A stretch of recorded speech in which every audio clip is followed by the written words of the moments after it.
Testing, testing. Can you hear me well? Today is April 22nd, the year 2016. You hear me okay?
So, dear Thầy, dear Sangha, dear friends, we are very happy to present to you today the order interbeing of today.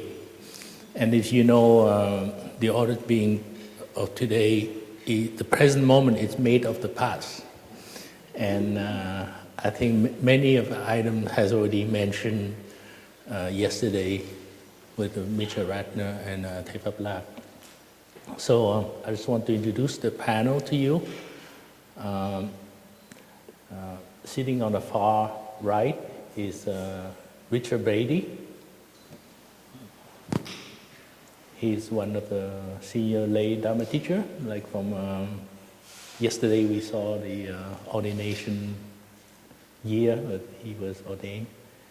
And next to me is Brother Chân Ngộ, sometimes we know as Vinh. And as mentioned, he's like a second wave of ordination OI in Canada after the first wave of 4 OI member.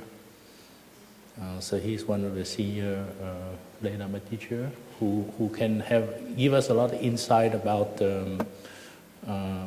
Thầy teaching in the beginning, even before we Thầy formed the monastic Sangha. And myself is Brother Pháp Khong, I mean Dharma emptiness.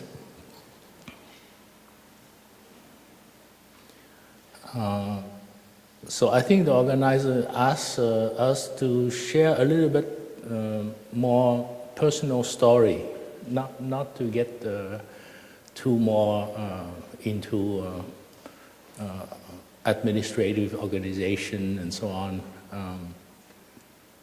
I think myself, my involvement with our teacher is, I remember my parents got sponsored by my elder sister, and when as a refugee in Switzerland in 1981.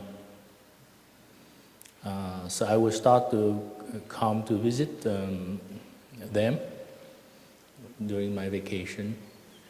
And they start to talk about how great Plum Village is, because my elder sister in Paris came to Plum Village and then invite my mom to come to Plum Village. And in the early day, as Mitchell mentioned, it's very rudimentary. I remember my mom say that it's very great to come to Plum Village, but I'm of the older age, and I couldn't stay long. Every summer we have 4 weeks of retreat in Plum Village in those days.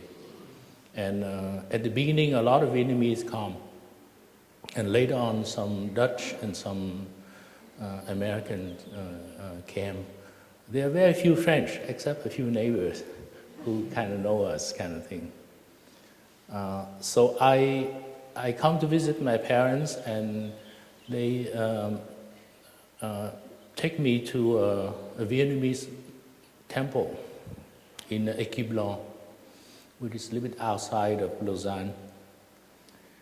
And that's where I got the books from our teacher in Vietnamese.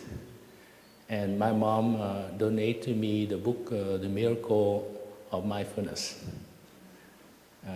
And I was busy in those days. I was working. I have a decent career in international banking. So I was reading about Eastern philosophy a little bit. And so I come and go to Europe quite a lot of time. So I'm very grateful for that Viennese monastery. It turned out that the monastery is run by the mother of Kim Khong. I'm not sure you know him.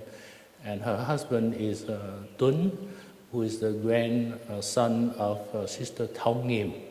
Sister Thong Nghiêm from Deer Park Monastery.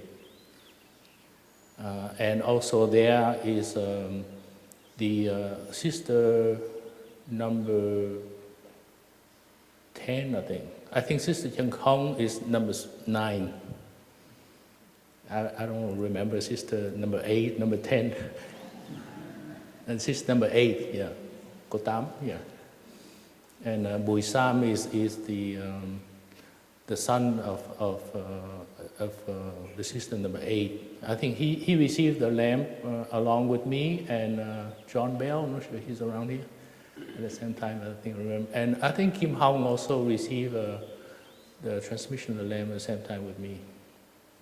So to me, that is my first introduction to Thai teaching.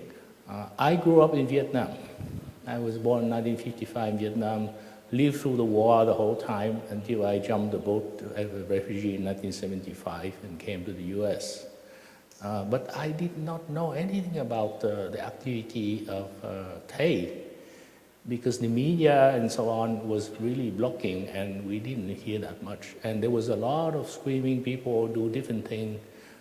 So I really never noticed these things until I come to Switzerland through my parents and my elder sister.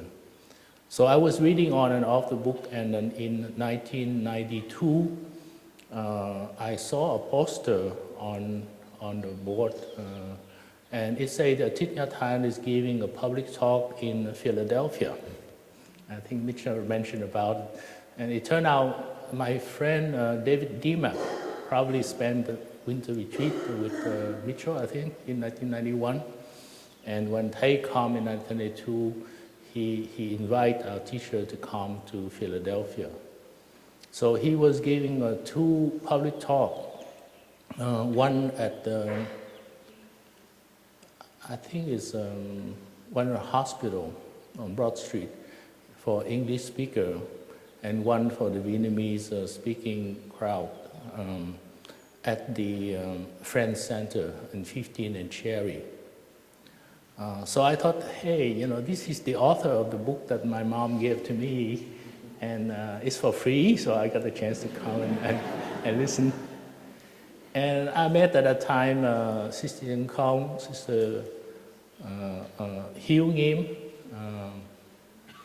I think another nun, I forgot her name, and most of the organizer was lay friend. In those days, we have Arnie Kotler, Therese Fitzgerald, and so on. So I thought there was something interesting about Thai, how you say, aura. special, energy kind of thing. So I bought 10 books, I bought 5 books in Vietnamese, 5 books in English. And I start reading, and the more I read, I say, well, this is how I want somebody to explain Buddhism to me. And so I went on the website, and in those days, no website is internet, I think, AOL or something like that. And I say, well, I read some Thich Nhat Hanh book, anybody interested? And somebody start to interact and share information with me. And then somebody mentioned, well, if you're really interested, we do have a local Sangha in Philadelphia. So I told them, well, give me the address and the phone number, email, and it turned out it's a lilac green Sangha, which is a form of mostly Quaker members of 15 Cherry. They get inspiration after they come to the Philadelphia. So I joined them, and after 4 months later, they say, by the way, our teacher is coming to in 1995 to Omega Institute, and he giving a retreat there. So that's why I went with them, and I came to the first retreat of Thich Nhat Hanh in Omega Institute, and I got hooked on that. Received right away the 5 mindfulness training. I've been practicing the 5 mindfulness training for 2 years without telling anybody, so that was easy for me. And then I start to get involved with a lot of local Sangha locally for 7 years, And 2001, I decided to quit my job because I want to practice full time. I sit with 5 local Sangha. So 5 nights a week I go out, I sit with local Sangha. And they order 2 nights a week I need to do some food shopping and I clean up my apartment, that's about it. So luckily, I didn't have too many cows. You talk about like a car, house, wife, children, or something like that. I didn't have. So I could devote my time, but then I still want more, So I came to New York to visit you. I think some of you know I stay at Marjorie. I came in September 10, 2011. No, I'm sorry, 2001. Yeah, just one day before. So I got stuck in Marjorie Marcus' apartment for a few days. And I came later to Riverside Church in, I think, September 26th, when Thầy give a talk to calm people down after the 9/11 incident kind of thing. So I ended up in Plum Village for a month at a time, and I come back to clean up my apartment more. And by then the monks say that you fit to become a monk, why you joined us? And I say, well, I haven't settled things, let me take care of business first, So I came the second time, and then after the end of it, I ordained as a monk. So that's my story. And about OI, the same thing, I approached Sister Annabelle at the time, because I was accompanying them for various retreats in Pennsylvania, I believe. And I asked her, I said, well, I'm thinking about ordain as order into being. So I get a public image about how interacting with people, dealing with people problem, and then after that I will go to Plum Village and ordain as a novice monk. So her answer is very interesting to me. She said, well, there's so many people who want to ordain as an OI member, but very few people want to commit to ordain as a novice monk. So why don't you come to Plum Village and ordain a novice monk first? Then it should be easy for you to get the OI member, just like Tepa Black we mentioned. So it's true. I mean, after you ordain as a novice monk, naturally you get your 60 days of mindfulness a year, plus the Sangha kind of force you to sit meditation every morning, kind of. So it's become a lot easier to become OI member with the order. So how much did that take time? Let me share a few things, maybe using the board a little bit.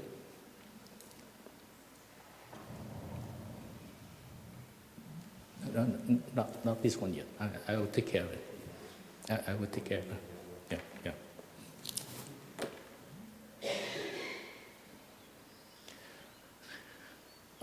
Mitchell Radner mentioned a little bit yesterday about the timeline thing.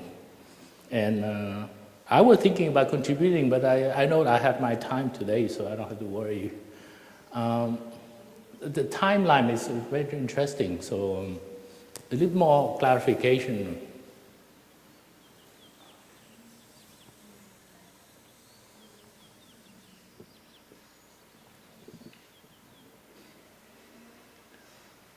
So we know in 1966, they got invited to the US to give a series of conference and talk about how to stop the war in Vietnam, to stop the killing. And shortly after his various public talk and conference, I think the Vietnamese government kind of sent a message that he's no longer invited to go back to Vietnam. So he was in exile in that time. And of course, later on, after 1975, the North Vietnamese government doesn't allow him either. So he was traveling in the US and then also in Europe. And then around 1968, when I recall, he was giving a tour with the various European venues also to talk about stopping the war in Vietnam. And he felt that in order to make a strong message, basically he was in the middle. He didn't want to be part of a South Vietnamese government. He didn't want to be a part of North Vietnamese government. He didn't want to be a part of American. He felt that his public message would be stronger if he didn't stay in the US.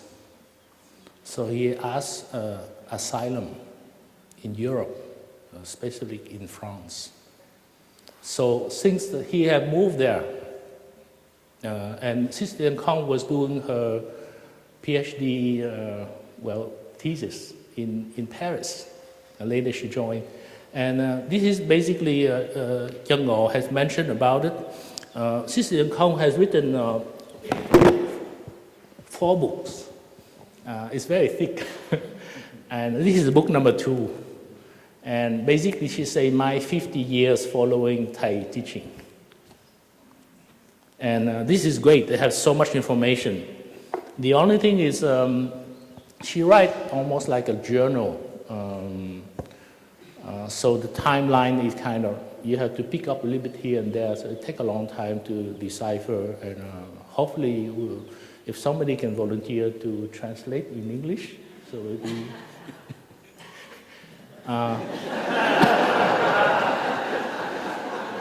So in Paris, we have various movements to organize the peace and stop the war. So around 1971, Thay was living in Paris, and he formed what we call Potato Village. And we have various offices in Paris. I have the address in there. The next time I go to Paris, I check it out. And we have a 4-party to the peace negotiations in Paris in those days. The North Vietnamese, the South Vietnamese, they call the Liberation Front of South Vietnam, which is we call Viet Cong, I think. And also the American. But unknown to us, the 5th delegation, we call the peace delegation of the Phật giáo Giáo hội Phật giáo Việt Nam Thống nhất. which is the Unified Buddhist Church, Unified. So Thay was the representative of that at the, we call the conference, the Paris Conference. And if you know, the negotiation went on, and in 1973, they come to the Paris Agreement, and basically they withdraw the Americans and so-called peace treaty. And out of that, Nobel Institute give a Nobel Prize to Henry Kissinger, representing the Allies or whatever, and to Le Duc, representing the North Vietnamese government. And the other party was not mentioned. And also to me, I know many of you has already campaigned for Thay to receive a Nobel Peace Prize. We did a couple of times. Martin Luther King has nominated our teacher. And actually, to me, I just find out yesterday, actually, I think Thay was robbed a Nobel Peace Prize in 1973 because out of the Paris Agreement and the Paris negotiation, Thay was part of delegation on the negotiation. He set his own peace delegation at the conference. So just a little bit anecdote to you. And I know later on, Mitchell mentioned about 1981 and so on. But there are a lot more because starting 1971, 1972, we already purchased the beginning of Plum Village. We call that the Hermitage. Sister Khong mentioned she went to the Tenak area. She has some conference, and somebody mentioned that the land is very cheap there, and we were crowded in the Paris office and in Paris. So already we purchased Hermitage. Most of the lay friends don't know the Hermitage because they're mostly for the monastic. We do a monastic there, and that's where Thay stayed. So that was before the formation of Plum Village, Lower Hamlet, Upper Hamlet, and when my mom and my sister came, and later on. So that's my personal experience about that. And I think Brother Chân Ngộ mentioned about Canadian.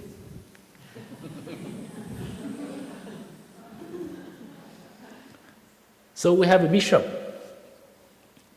When Thay come 2005, and of course in the United States we gain a lot more momentum with the various Sangha, and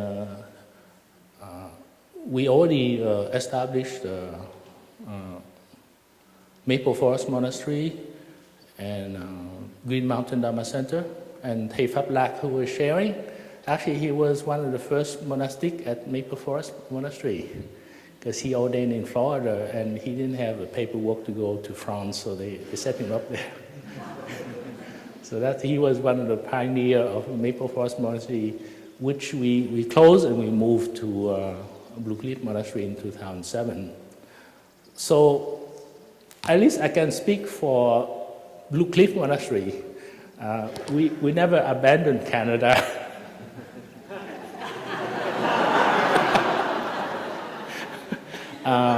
Because I know, and Andre can testify to that.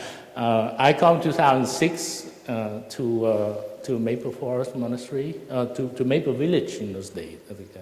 And later on, we have some difficulty with Ottawa, and Chân Ngộ was in Maple Forest. I was there at the time. And so we start in those days, we start to go from Maple Forest Monastery to Ottawa and to Toronto. And so every year I lead the delegation. And in 2007, Thầy called Sister Arabelle to lead the director of practice at the EIIB. And Thephat Dang also left. So I am kind of inherited the trip, and I was the few brother who can speak French. So every year, 2007, 2009, 2010, 2011, 2012, 2013, I went to Brock University, and also our delegation come in May. Every year, beginning of May, we do that delegation. The only thing we didn't do in 2014, because I got tired of leading every year. So I asked all the Canadians to come to Blue Cliff Monastery. And then we also did the 2015 and so on. And so that's a little bit my personal experience and also to think. So let me go to the more nitty-gritty thing.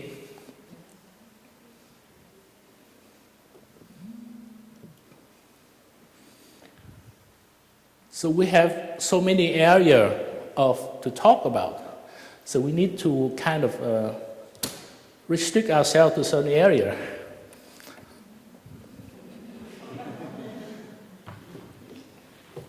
Okay, you have to leave it outside so it doesn't fall.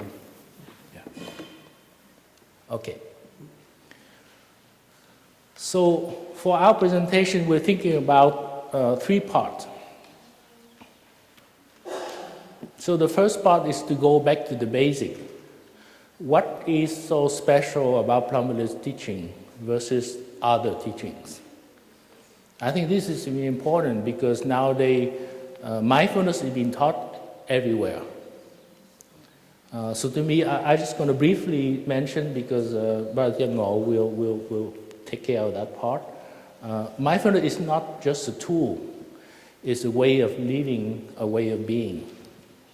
So in order to teach mindfulness the way Plum Village do, you have to shift your way of living. You have to shift your career, you have to shift things. So you can devote time to practice. So the amount of things you share is from personal experience, but not from reading from the books. And of course, we have a 5 mindfulness training, 14 mindfulness training, and monastic precept. And they mentioned often about the 4 foot of practice, and hopefully Brother Ngo mentioned about it. And later on, we have the 14 verse on stopping and looking deeply, and also the 50 verse on consciousness only with the basic for Buddhist psychology. Many of a few apply Buddhism that we do nowadays is come from that Buddhist psychology book. The second part is about improving on organism that Mitchell Ratner, so I will talk about this later. Basically, the formation of Catechism Council of all the Dharma Teaching Council of Plum Village. And the significant improvement is the mentoring process, which I think we mentioned a little bit yesterday, but we hope to have time to go more in details. And also the structural improvement, how Plum Village coordinate different centers and that. And I hope I have time I can share with you my experience as a monastic. And last but not least is about applied Buddhism and various fields that we start to apply in different areas of society, particularly on the field of education. I think Richard Brady here has been pioneer on that, and hopefully he can share with us. So with that, I think I would like to leave the time for Brother Ngo to mention it. Thank you.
Dear Thầy, dear Sangha,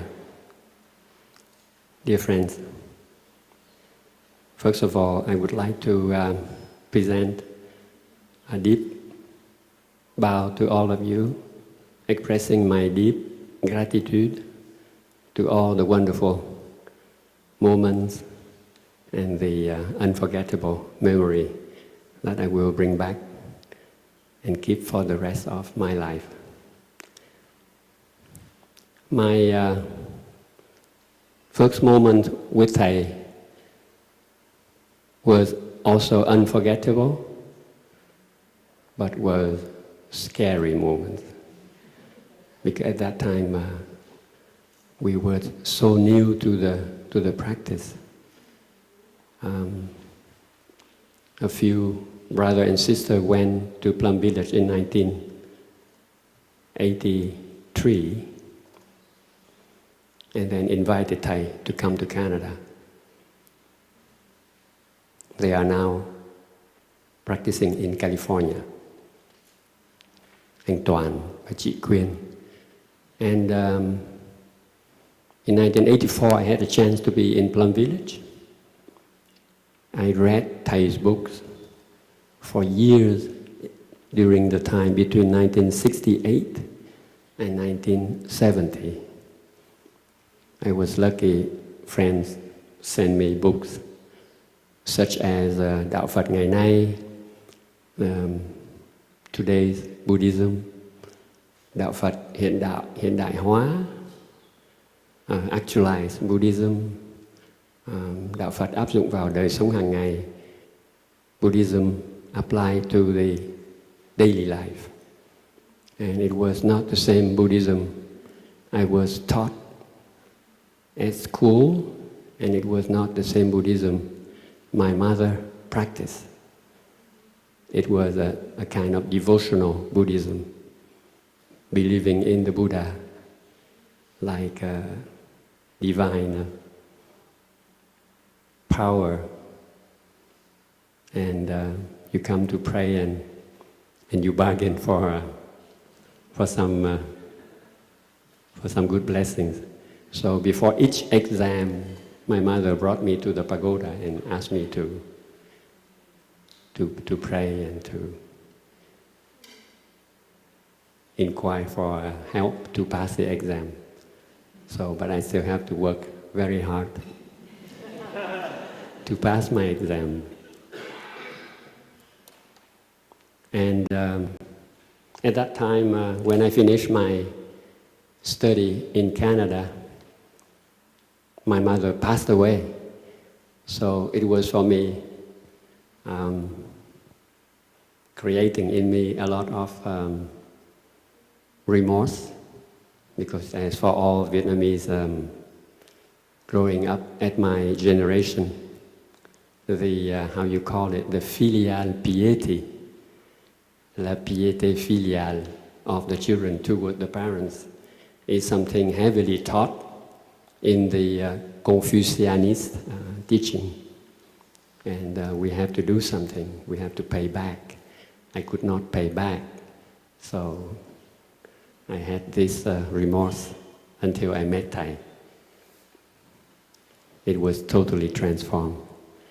But before that, I read the book, A Rose for Your Pocket, and each line, each page in this book is a slash on my cheek, because I didn't taste my mother when she was alive. So Thay's name was encrusted in my mind. Until 1984, I was in France, and I was invited by a friend to go to Plum Village. I was not prepared at all. So I went there with him. We drove from Toulouse to Plum Village. And then people eat in silence. People do walking meditation. I was not prepared. And the works of it, in the morning, there was no coffee.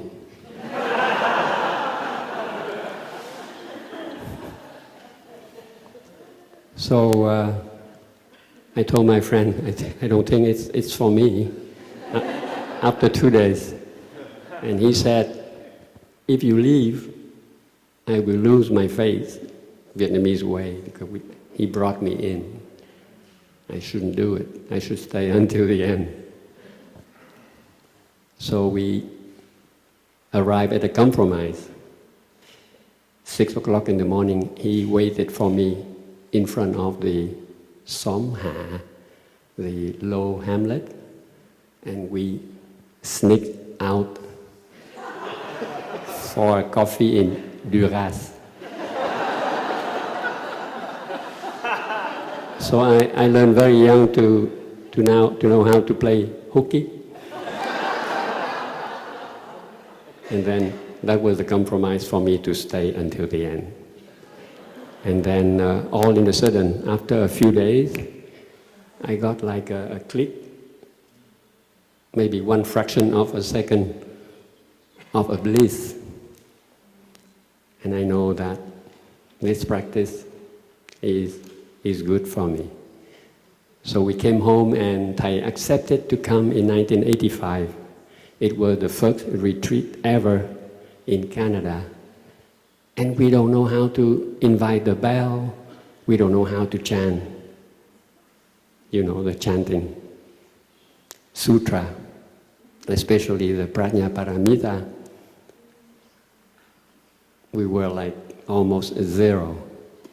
And all of that because I still speak reasonably English, French, and Vietnamese. The organizer designated me to be Thầy assistant for the first day where the transmission of the 14 mindfulness training took place. So I had to go to his room. He was only with Sister Chen Khong, who was Chị Phượng at that time. And knock, knock, knock. I was in the room and sit there, yes. Con, Thầy, I am like we all, his son and daughters. And he called us Con. Con means son. Sit there, yes. And it was a scary moment, eh? And it helped because of this scary thing, I don't know what to say. So I don't say anything. It was really noble silence.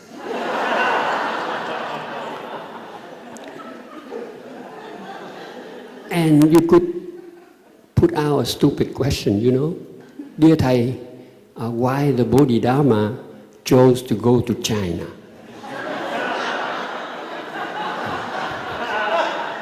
I was lucky. So, and Thầy handled a cup of tea and I can hear the twinkling of the cup. So they said, con uống trà đi, drink your tea, son.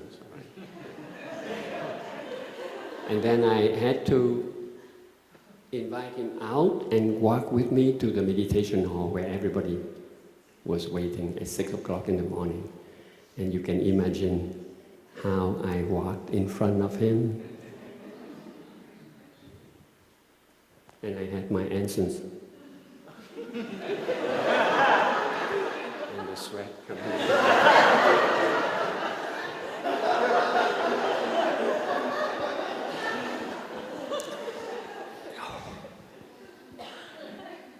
And with time, it becomes easier.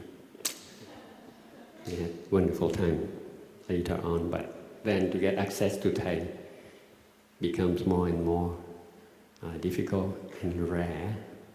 But as soon as we have a moment, we enjoy. We enjoy every moment. So in my work, I used to teach for about 15 years at different levels. And after my teaching career, I took another work, another job, and I became a wind tunnel testing engineer for almost 20 years.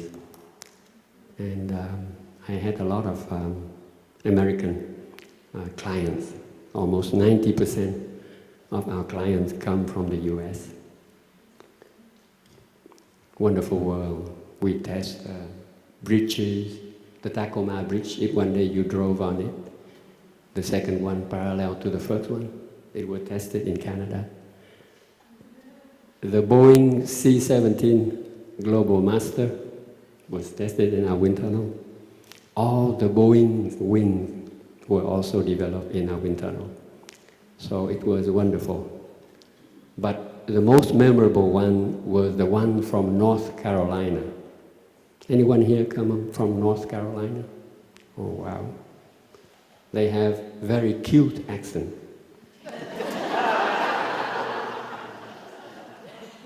They come with the NASCAR.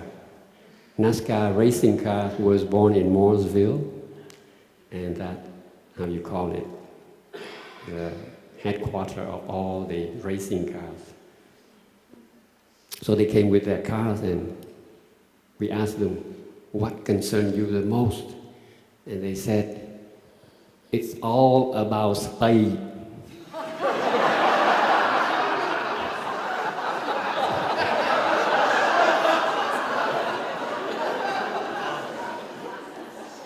But for us, the one who take the OI 14 mindfulness training, it's not about speed.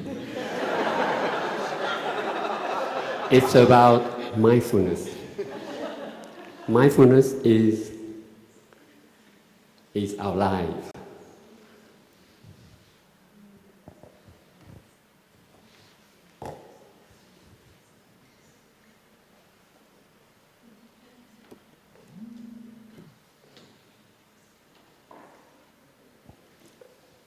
If you look at the number 7 of the 14 mindfulness trainings,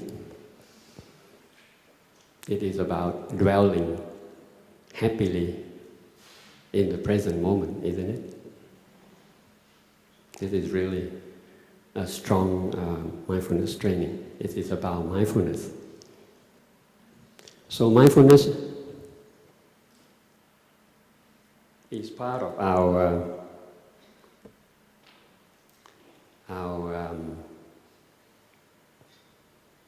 what I can say, our mental formations.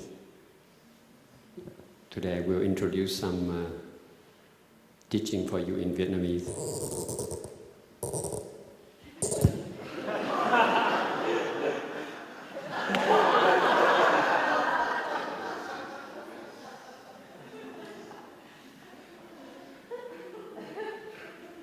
The word duyên, but we pronounce duyên. Duyên means charm. This is the name that usually Vietnamese parents give to their daughter. Charming, charm. But duyên also means favorable conditions. Pratyaya, pratyaya.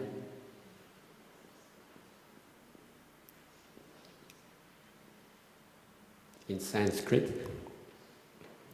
So we need to have a seed, and the seed is the mental formation. The seed cause, the root cause,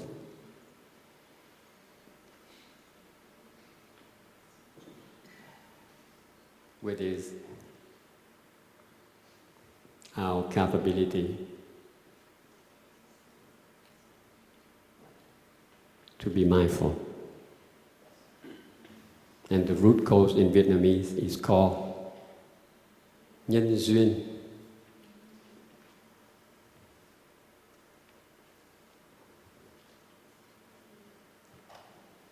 But how do we bring this root cause, this mental formation,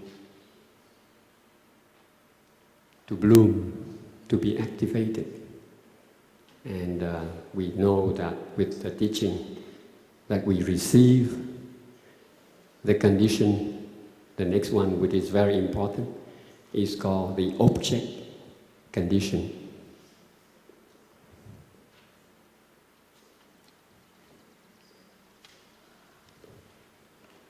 And the object here is our conscious breathing.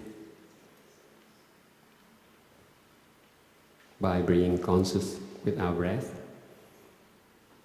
we connect to this mental formation. Maybe one day the scientists will have to show exactly how it works.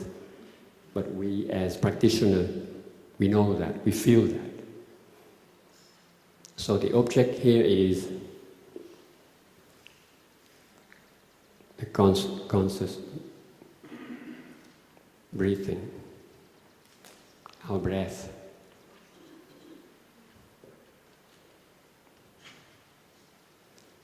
And this second condition in Vietnamese is called Sở Duyên Duyên.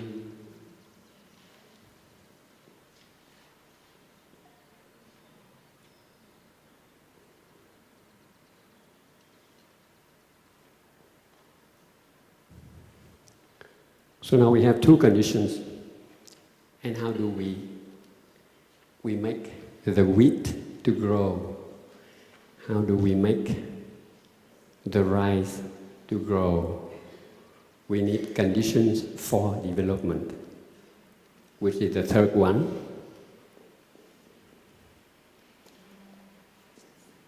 Condition for development.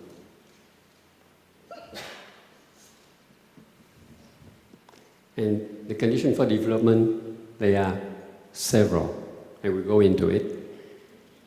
And the Vietnamese word for that is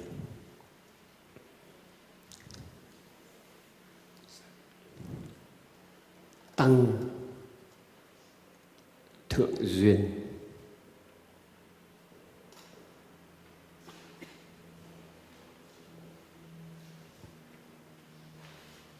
And from this development, conditions for development, I can go into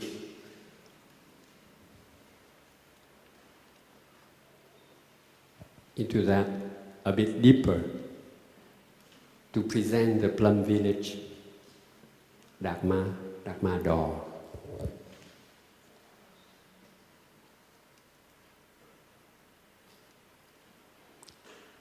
What struck you the first time when you came to Plum Village?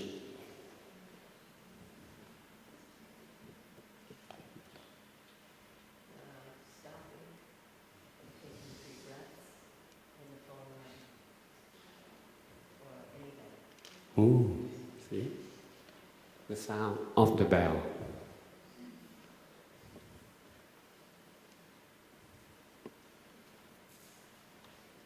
Very special. We don't have that in other monasteries, not the ones I know. Okay. Ta-da! Was wonderful. We stopped. And the second one, how do we stop? In the old time, Thầy asked the first Tibetan brothers and sisters to learn by heart all the gatha in Vietnamese. So the gatha also is something that Thầy brought out from the monastery to the lay people. Listen, listen. This wonderful sound of the bell brings me back to my true self before we... And that must be in everything that we do. But sometimes we forget and we can say something else in order to bring us to stop, to come back to our breathing. And another very important thing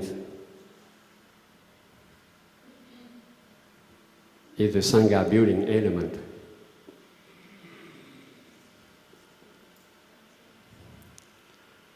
in the time I took the 14 mindfulness training, it was not an element in the chapter of the OI. But we know that without a Sangha, our practice will fade. So, being alone in Quebec City, not having any brother and sister practicing the same teachings, I have to do something. So we organize ourselves. I get 1, 2, 3, 4 people.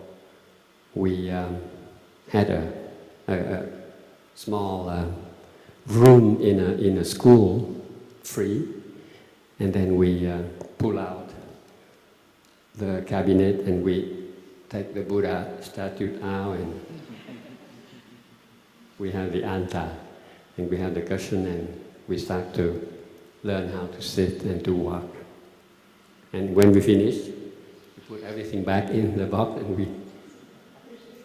So at that time, the Vietnamese call that pagoda in Quebec City Chùa Chải, which means the mobile pagoda. So, but it's a tremendous element that we should all think about. It becomes now like an obligation. And I guess the more OI sisters and brothers we have in our Sangha, the more or the less we are overwhelmed. We can rotate and we can take turn to do whatever needed to make our Sangha practice going.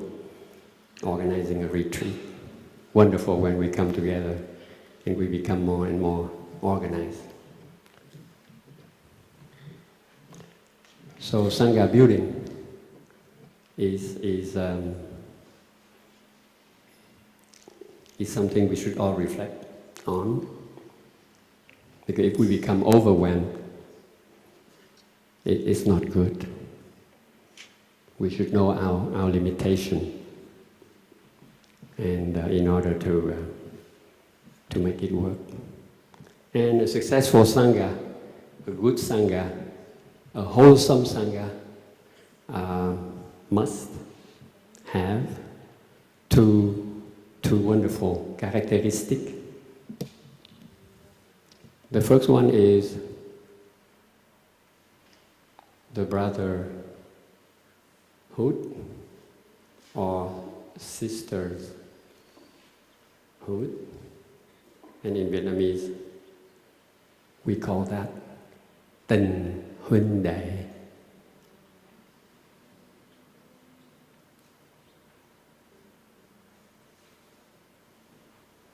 How do we nourish the friendship, the brotherhood, the sisterhood within our Sangha? That is a big subject.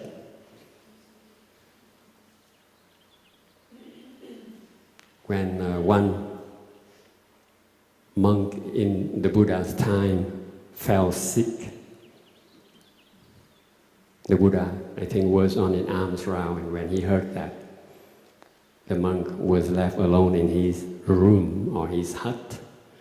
The Buddha came back and took care of the sick monk, and he told the disciples, "You take care of the monk as if you take care of me." Tathagata.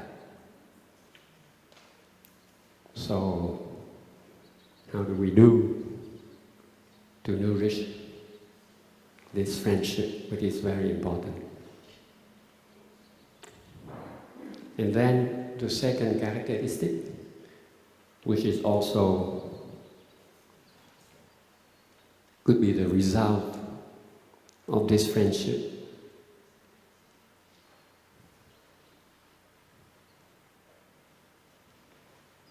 it becomes solidarity. In Vietnamese, we call that sự đùm bọc.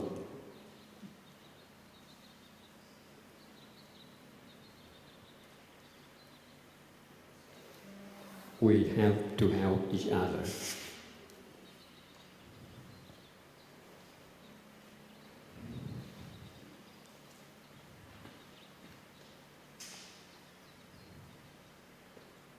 So I think I will stop here and give some time to my brother Brady. And thank you all.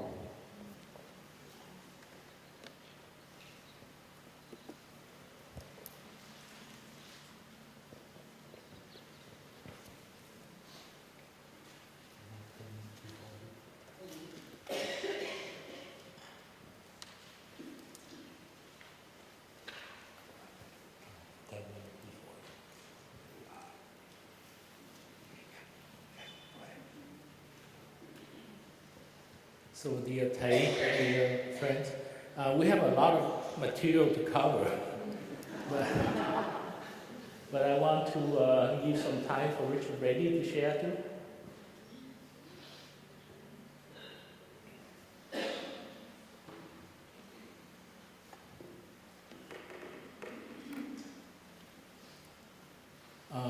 So I want to share briefly about the four fruits of the practice that our teacher mentioned many times. I won't have time to write on the board, but the first item is dwell happily in the present moment. So we need to be comfortable in our skin, in our body. So this is the part about the continuation of the conscious breathing and conscious step. Sitting, mindful eating. We do in such a way that we are comfortable inside our heart. So that is very, very important, and Thầy mentioned that very often. We need to be happy, we need to be joyful in our own skin to do that. And then the second part about having to, once you have practiced that, then we practice, we have arrived, we are home at the present moment. So I think it's very important we're not running somewhere, we're not striving somewhere else. Sometimes we call that wishlessness,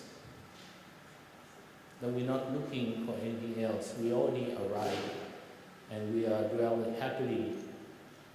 And the third part having to do with the interbeing, interconnectedness, which is the word for all the interbeing. That we are interact with each other. We are not separate self, we interact with everybody else. And the fourth part is come naturally. When you attain all those three fruits, you attain what we call enlightenment, nirvana. And Thầy also mentioned nirvana is something not far that you have to run around looking for. It's just, we have a different moment of wisdom inside to do that. So those four things we need to strive to practice in such a way that we have enough our own energy of experience to share with other people. And to me that's one of the four important things I just want to mention. I just want to briefly talk about organization improvement, which Mitchell mentioned about it. I see significant enough that the caretaking council of the Dharma Teacher Council has been established, and we, after several meetings, I remember the first meeting was at the Buddhist monastery. There were many senior Dharma teachers here at the time, and we thought about that. If there's something wrong in the order and about a member or I, who are taking care of it? And we thought it was good to form a council between the lay Dharma teacher and the monastic Dharma teacher. And among that number, we elect every year, every 2 years, representative member to the caretaking council. On a limited basis, the time, they serve maybe 2 years, and after that they resign and we vote other thing. So they would have executive and managerial power to take care of things. Basically, like Mitchell mentioned, is who are the OI member. So we have to keep a list of who ordained, and let's say somebody ordained as OI and have been practicing for a long time, haven't really participated in 60 days of mindfulness a year. How do we know? How do we contact? How do we take care? And then if Sangha has some difficulty among members, who's going to intervene? Who's going to help them? In the past, we also asked the monastic, okay, you take care. And then the thing is, we don't know the local level what happened. So it takes a long time to investigate to find out this kind of thing. So we formed that thing, and the caretaking council meet on regularly, sometimes by the telephone, sometimes I think the last retreat they have in March, I think in Deer Park, we have several years, every year they meet at least once, and they have several conference calls to talk about it, and they create different committee to take care of different part. And then they invite other senior OI member, other Dharma teacher to be involved in the committee to do research, to recommend, to establish guideline, to provide teaching manual, to provide, I remember we have what we call a building Sangha kit, something like that, yeah? I think you probably know about this kind of thing. And then the significant part about the mentoring process. So I take a peek at the OI website. I think I come up, there were several guidelines for mentoring process. And I think to me the UK has the most update, I think, elaborate. We have one from Lin Fine, we have one from New York Sangha in those days. We have one from Patricia Hunt Perry, which is close to here. We have from Oregon Sangha with Jay Braza. We have one from the Heartland community, I think with David Bethany Clark. Quite elaborate, quite nice, you know. And the thing is we ask each lay Dharma teacher in the region to monitor and to find out what happened to all the OI Sangha in your area. So the caretaking council or various monastery can come to you and ask questions. Okay, what happened to the Pittsburgh Sangha? The last time we heard you are the lay Dharma teacher in the area. Tell us what's happening. Can you keep track of all the OI members in your area? And the same thing if we go to Quebec City, we ask different lay Dharma teacher in Quebec, what happened to your OI?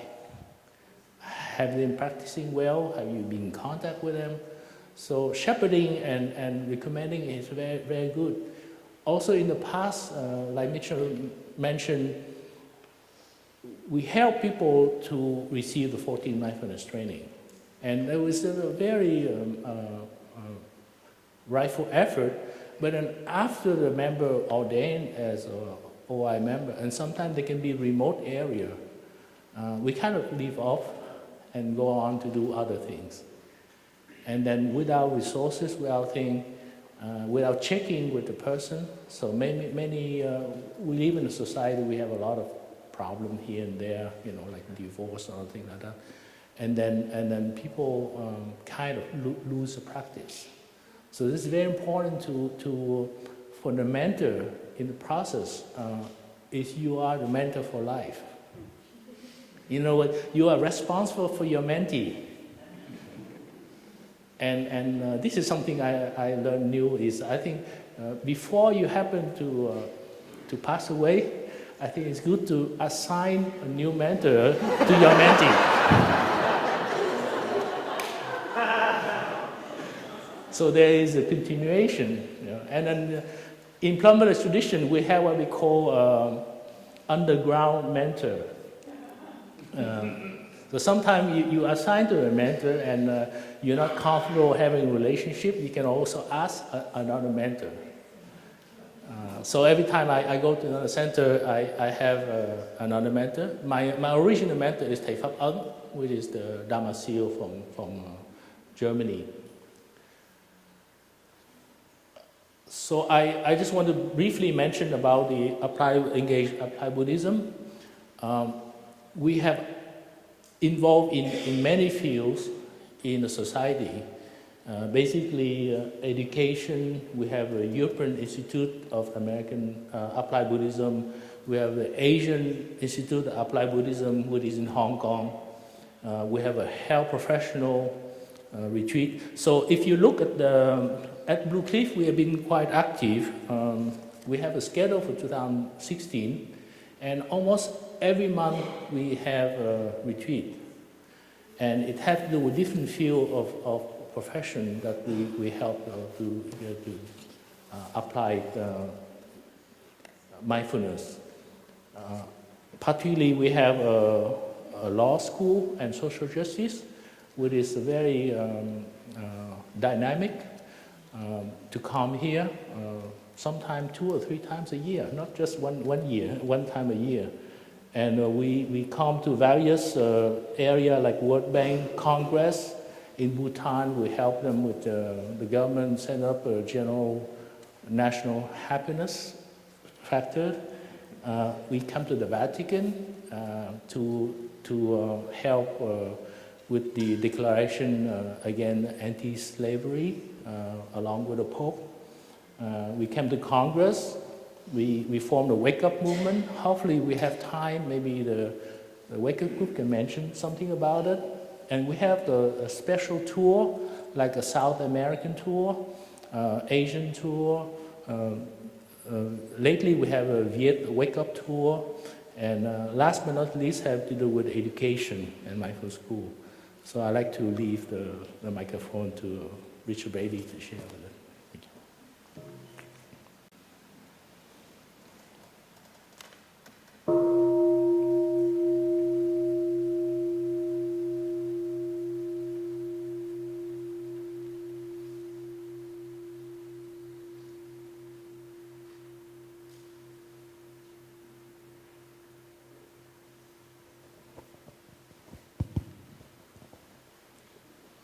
Dear Thai, dear Sangha, dear sisters, dear brothers, I'm very happy to be with you and happy that you are here. I want to talk about education, and I want to begin in 2012 here at Blue Cliff. It's Thai's tour.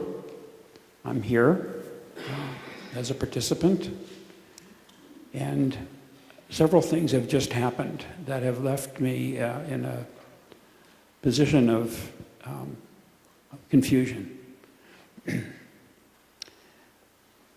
Earlier in the summer, the very first applied ethics course was given at the EIAB, and I was privileged to be invited to participate with Sister Jewel and Sister Annabelle in offering this course to school teachers from Germany and Scandinavia primarily. When I got home, there was a message on the OI listserv from my friend Meena Srinivasan, who is an educator in Oakland, California. And she sent this message out to the OI because she had submitted a proposal to present, make a display and presentation about applied ethics at a conference that was coming up at Garrison Institute. And they were going to have a marketplace of ideas, a session where people with many different approaches to bringing mindfulness into education would have tables and displays and share about what they were doing. And she had submitted a proposal to share about applied ethics. And it had been accepted, and she had just learned that the weekend that she was going to be there, come to Garrison, she had to be offering parent-teacher conferences in Oakland, so she could not come.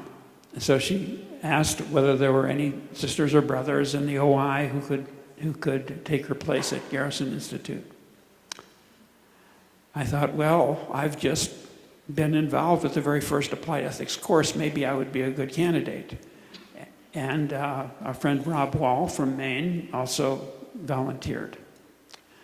So we were slated to come to Garrison later in the fall.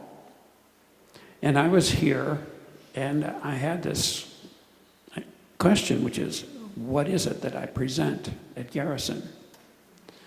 What do I tell people who are interested in mindfulness and education about Thay's contribution, which at that point consisted of this 1-week course and an outline of 3 levels that Thay and monastics from Plum Village had created.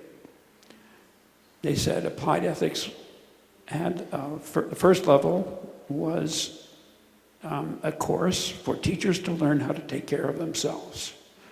So in other words, basic Plum Village practices. This is what we had done at the EIAB. Level 2 was to help teachers learn how to offer mindfulness and Plum Village practice to their students. But there were no details about actually how that would be done. And level 3 was a level training trainers to increase the number of people who could offer these kinds of level 1 trainings, in particular to teachers. And there was no plan for how that would be done. So I thought, okay, here are all of these people who have been offering mindfulness in the U.S. primarily. For maybe 3 or 4 years, they've been doing it. They've been in the classrooms, they've been teaching teachers. They have all this experience, and I'm representing this wonderful tradition who's just starting to do something. How do I present it? And because I was here and Thay was here, I had this insight, which is that all these teachers, whether they were teaching mindfulness to young people or yoga to young people or whatever they were doing, they all had read Thay's books. They all quoted Thay. Just like all the Dharma teachers that we know from every tradition will always quote Thay. Thay is underneath. He's the foundation for everything that's going on in this part of the world. No matter, even if you're a Tibetan, Buddhist, insight practitioner, it didn't matter.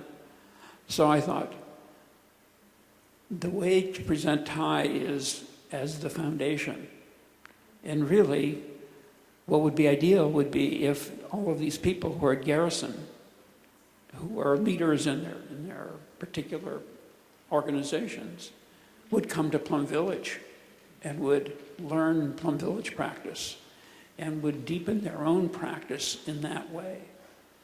And then they would take it back to their particular audiences, and they would translate it for those audiences, because of course a big problem was public education is not religious education in this country, and it needs to be secular.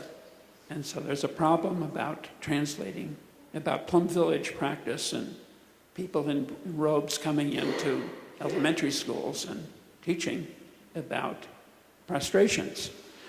So I thought, okay, we'll just present it as a foundational practice and a way for teachers. Of course, teachers can take care of themselves, and they can come to Blue Cliff and learn how to do that. But in terms of what they're going to do with it, we'll let them figure that out based on their own practice and their own knowledge of their students.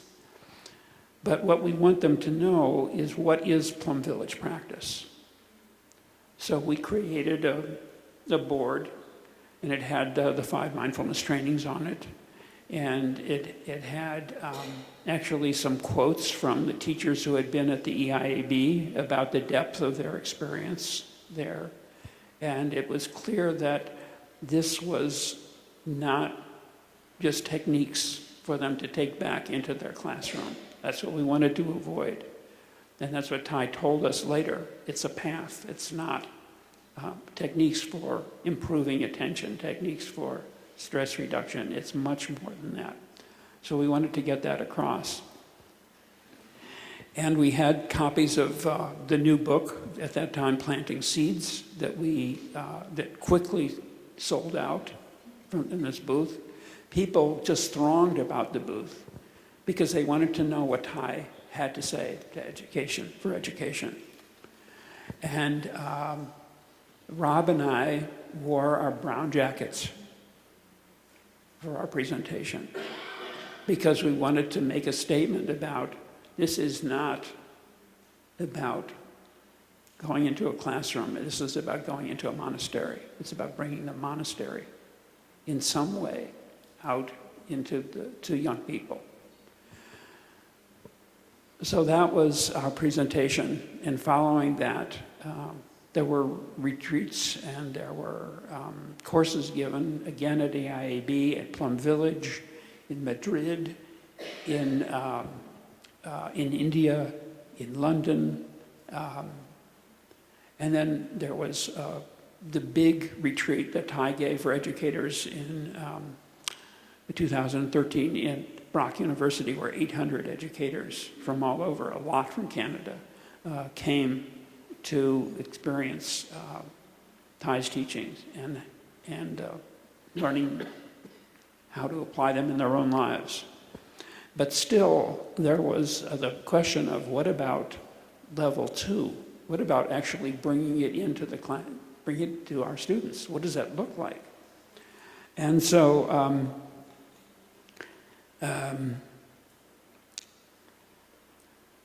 the folks at Wake Up Schools, because applied ethics had become Wake Up Schools, and the monastics involved looked deeply at what should happen for level 2 training, and they came up with there should be a mentorship program. This is one of the things that Thai just mentioned to us. Mentorship is a very important Plum Village practice. And the mentorship should be a mentorship of school teachers or educators being mentored by Dharma teachers. And they approached the North American Dharma Teacher Sangha and said, is this a program? Can you implement this program? And we are about to implement it for the coming school year. We have sent, Wake Up School sent an invitation out to its almost 2,000 member mailing list to say anyone who had taken the 5 mindfulness trainings, who had been practicing with the Sangha for at least a year, who had taken level 1 training, in other words, been to a Wake Up Schools or applied ethics retreat or a course, and who was willing to make a commitment to being mentored in a particular way, which involves 9 hour-long calls during the year with your mentor, and 3 meetings with several other mentor pairs, mentor-mentee pairs during the year. Could apply to see if they could be part of this first program, the pilot program. At the recent Dharma teacher gathering that I mentioned at Deer Park, 6 Dharma teachers came forward to be mentors. And we were waiting to see how many teachers would apply. So 17 people applied to be in this program, to be mentored. And several others, maybe about 4 or 5 others, didn't apply because they hadn't had level 1 training, but they said, how can we get that? And of these 17, they came, actually a minority, only 3 came from the United States. They were from Canada, England, France, Italy, Spain, and India. And so the mentoring will be by Skype. So we have an organizing committee with Sister Jewel, now Kyra Jewel, Cherry Braza, and myself working with Brother Fapalu, and we will be going over these applications and making decisions. And we may have more than 6 people we would like to offer this level 2 training to. So we are going to find some other Dharma teachers who might potentially be available to mentor these people. And one of the great blessings that's happened is that a new book is being prepared and is likely to be out by the end of the year. And it is bringing how to bring Plum Village into the classroom. It's these basic practices, and it's stories from many different teachers. And it's an incredible resource. There was a question about whether this was going to be a secular book. And I've heard secondhand that Papalu's response was, this book should smell of incense.